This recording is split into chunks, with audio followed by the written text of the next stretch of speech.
Part 34.2 Surah Saba, Sheba, Assalamu Alaikum. Welcome back to Sufi Essence with Hammad Syed. Having established in the opening verses of Surah Saba the magnificent foundation of Allah's absolute sovereignty, His comprehensive omniscience al-Kabir, and the irrefutable certainty of the Day of Judgment, the divine narrative now pivots to address the persistent, deliberate, spiritual blindness of the disbelievers. This section shifts from a declaration of cosmic truth to a sharp, profound confrontation of human denial and skepticism, distinguishing clearly between the soul that embraces the truth and the one that actively rejects it. The verses we embark upon today serve as a powerful defense of the Qur'an itself and the mission of Prophet Mohammad, peace be upon him, while simultaneously offering a deep psychological insight into the difference between true knowledge and baseless conjecture. The testament of true ilm and the path to the Exalted, we begin with a verse that provides immediate, heartening confirmation to the seeker of truth, elevating the message and reinforcing the spiritual confidence of the believers. Kanzelaman, Kudam, Surah Saba, Sheba, chapter 34, verse 6. And those who have been given the ilm knowledge see that what is revealed to you from your Lord is the truth, and that it guides to the path of the Exalted in might, owner of all praise. This verse is a luminous declaration that separates the truly discerning mind from the prejudiced one. The phrase "those who have been given the ilm" refers to the people of deep, genuine knowledge, especially those scholars from the previous scriptures, such as the sincere Jewish and Christian sages who had preserved their traditions and anticipated the final message. They are the ones whose intellects are refined, whose hearts are pure, and whose spiritual sensibilities are attuned not merely to the outer letter, but to the inner essence of divine revelation. They are the individuals, regardless of their original religious background, who recognize the signature of truth within the Qur'an. This recognition transcends mere cultural or tribal affiliation. It is an intuitive spiritual acknowledgement of the divine origin of the message. The key word here is siyara. Their acceptance is not blind faith. It is an act of profound spiritual sight and intellectual verification, perceive, with a clarity that the common denier lacks. That what is revealed to you from your Lord is the truth. This confirms that the Qur'an carries its own undeniable light, a unique quality of eloquence, prophetic power, and pure doctrine that can only originate from the Lord of the worlds. Furthermore, this truth is not merely a collection of historical facts or moral precepts. It is a dynamic, actionable guidance that guides to the path of the Exalted in might. Owner of all praise, the path Sirat is the methodology, the comprehensive way of life that leads to a state of profound connection with Allah. This path is defined by the ultimate power and glory of its source, described by two magnificent names, Al-Aziz, the Exalted in might, and Al-Hamid, the owner of all praise. Al-Aziz assures the believer that the path they follow is invincible, protected by the Almighty, and that it will inevitably triumph over all opposition. Al-Hamid ties back to the beginning of the surah, reminding the believer that the ultimate aim of the path is to live a life worthy of receiving and acknowledging the constant stream of divine blessings, a life of perpetual hamd, praise, and gratitude. The knowledge of the Qur'an, therefore, is not an abstract study. It is the map to true spiritual power and perfect devotion. The absurdity of denial and the logic of resurrection, the discourse then contrasts this informed spiritual sight with the shallow, materialistic worldview of the obstinate disbelievers, specifically addressing their greatest point of rejection, the concept of resurrection and the afterlife. Kanzeliman, or on Surah Saba, Sheba, chapter 34, verse 7. And the disbelievers say, "Shall we point out to you a man who informs you that when you are completely disintegrated into dust, then you will indeed be created anew?" This verse perfectly captures the tone of mockery and derision employed by the leaders of the Quraysh against Prophet Muhammad, peace be upon him. They do not call the people to a serious contemplation. Rather, they employ dismissive, sarcastic language. "Shall we point out to you a man, ... Double quotes. This rhetorical question is designed to belittle the Prophet, peace be upon him, and trivialize his divine mission. They saw him as a mere mortal, a man from their own tribe, making his immense claim seem ludicrous from their narrow, earthly perspective. The object of their scorn is the doctrine of resurrection, framed in terms designed to sound impossible. When you are completely disintegrated into dust, then you will indeed be created anew. They seize upon the physical impossibility, as conceived by the limited human mind, of reassembling the scattered particles of a body that has returned to its fundamental earthly elements. The phrase completely disintegrated into dust, muziktum kula mumatsa, paints a picture of total, irreversible decay, a state beyond any human means of recall or reassembly. For them, existence was confined solely to the material world. What is destroyed is gone forever. The irony, as illuminated by the preceding verses, is that their very argument is refuted by Allah's total omniscience. How can they claim annihilation is final when the all-aware Lord knows what penetrates into the earth and what comes out of it? The scattered particles of dust are not lost to Allah, they are simply dispersed throughout His meticulously catalogued dominion.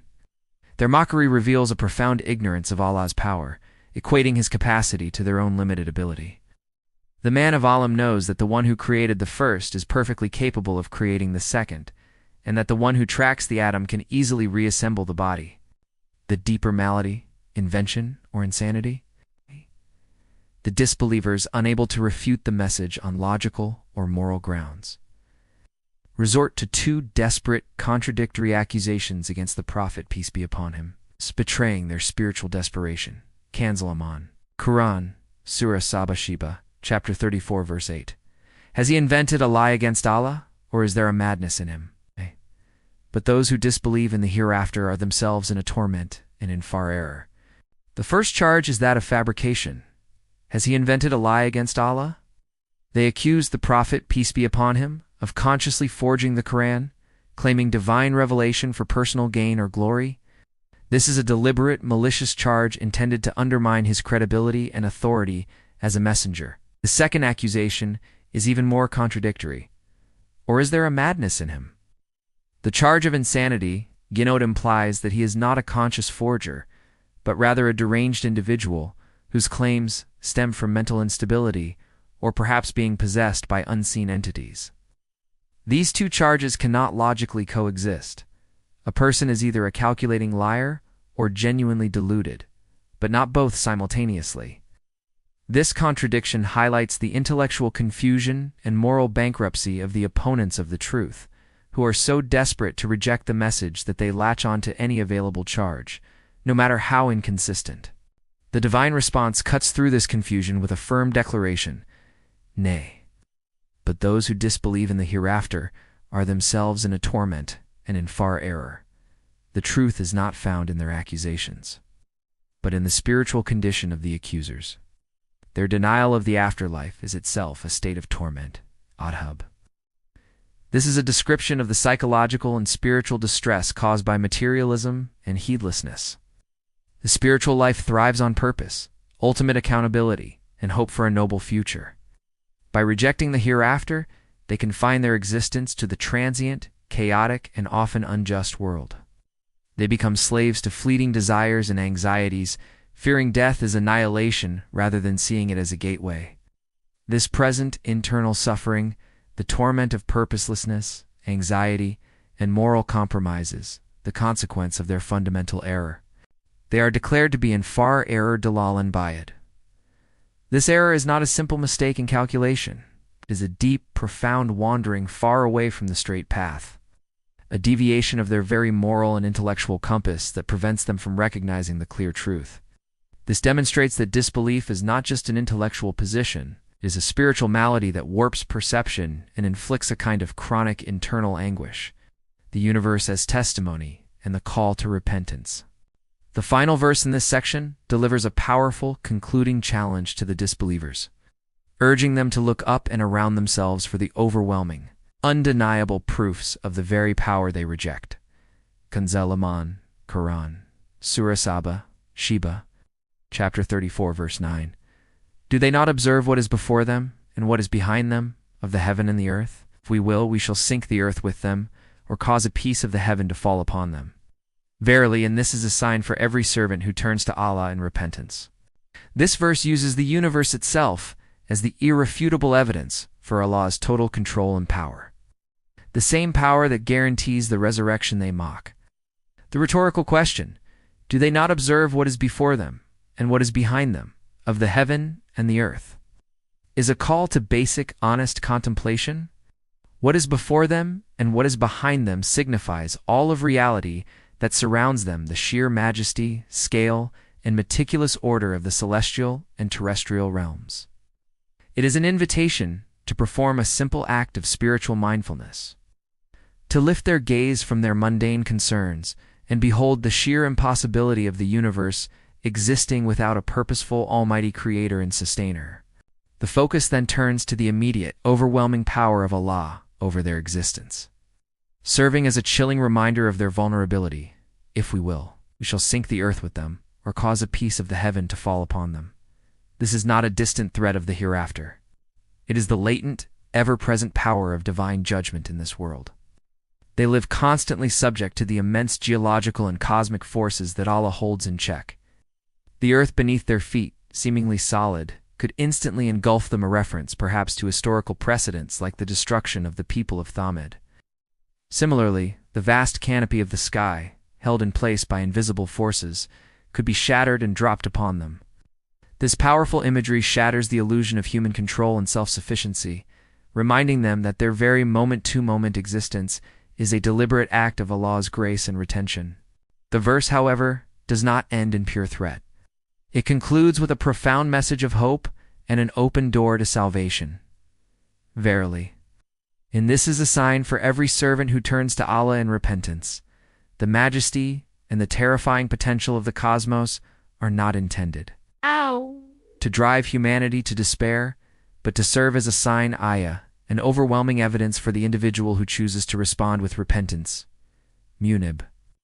The munib is the one who constantly and consciously turns back to Allah, whose heart is characterized by sincere regret for past missteps and a resolute commitment to obedience. The entire universe is a continuous living sermon for this person.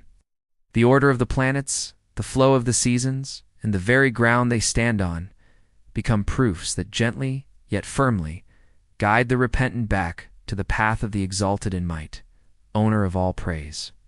Hadith. To further illuminate the spiritual insight ilim that guides the believer to recognize the truth of the Qur'an and its profound wisdom. Matching the theme of verse 6, we turn to a beautiful saying of Prophet Mohammad, peace be upon him. Regarding the highest aspiration of ilm, narrated by Abu Hurairah, may Allah be pleased with him, the Messenger of Allah, peace be upon him, taught, "The best of you in Islam are those who were the best in the time of ignorance, pre-Islamic period, if they attain deep understanding of the religion, if they gain ilm." Sahih Muslim Hadith 247. This extraordinary hadith provides a deep affirmation of the power of genuine ilm. The verse in Surah Saba praised those with knowledge who recognize the Qur'an's truth. This hadith explains why such people are honored, states that individuals who possessed excellent character, intellect, and leadership qualities even before embracing Islam qualities they honed during the period of ignorance become the best of you in Islam if they acquire a deep understanding of the religion yatafaka. This deep understanding fiqh is the essence of ilm. It is not just memorization of rules, but the profound spiritual and intellectual penetration into the wisdom, purposes, and philosophy of the divine law and belief system. The innate qualities that made them successful in worldly pursuit, integrity, leadership, courage are now sanctified, channeled and perfected by the light of ilm. This fusion of refined character with divine knowledge is what creates the spiritual leaders of the community, the ones who truly see the truth of the Qur'an and guide others to the path of the Exalted in might, owner of all praise.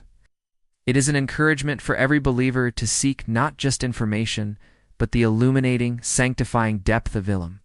We draw this segment of our discourse to a close, having witnessed the majestic contrast between the blindness of denial and the clarity of ilm.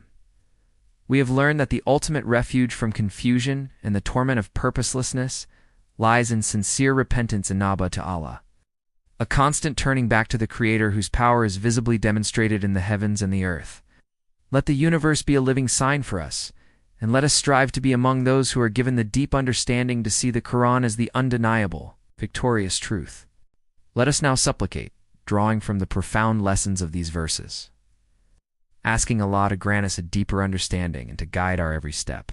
O exalted in might and owner of all praise, grant us the purifying light of genuine ilm, Hadith al-ilm. Illuminate our minds to recognize the truth of your revelation with a clarity that silences all doubt. We seek refuge from the spiritual malady of denial, from the torment of heedlessness, and from wandering in far error. Make us among the repentant souls, Munibin, who constantly turn back to your door with sincerity and humility. Protect us from the fate of those who mock your signs, and make the vastness of the heavens and the earth a testimony to your power. Strengthen our resolve to follow the invincible path that leads to your noble presence and eternal satisfaction. Purify our hearts and thoughts, so that our inner and outer states reflect the sincerity of true servitude and gratitude. And bestow upon us the deep understanding fiqh of your religion, making us exemplary in faith and action, O Rahman and Rahim. May Allah illuminate your heart and mind with the light of this divine ill. May He make your channel a beacon of guidance for all who seek spiritual clarity and truth. May your efforts be a source of immense reward, and may you be granted the highest stations of paradise. May the peace and blessings of Allah always be upon you and your loved ones. May He grant you unwavering steadfastness on the path of truth. And may your work be a testament to His magnificent names, Rahman and Rahim. Amin.